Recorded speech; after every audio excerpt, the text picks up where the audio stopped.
Hello everyone. Yesterday I taught you that when characters talk it is called dialogue. I also showed you how to change your voice when you read what the characters are saying in a book.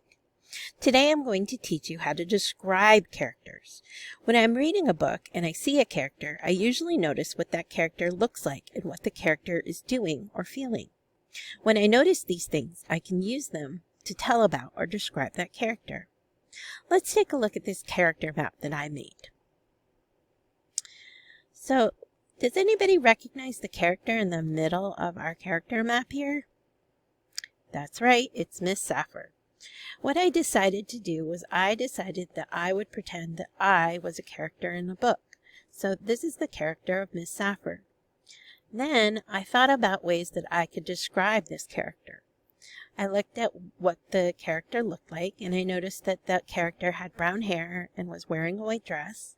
I also noticed that the character was rather short and had short hair.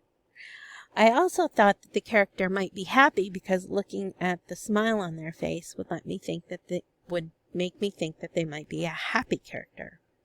From reading about the character, I know that this character is also quite funny.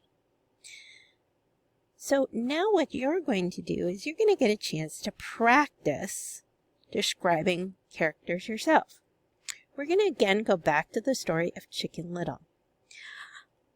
So you're going to go to your seesaw and you're going to look at the picture of Chicken Little that I attached to your assignment. You're going to think about words you could use to describe or tell me about Chicken Little. Is he purple? Is he happy? Is he funny? Anything that you can think of that you might want to let me know about Chicken Little. You're going to make a recording telling me your describing words.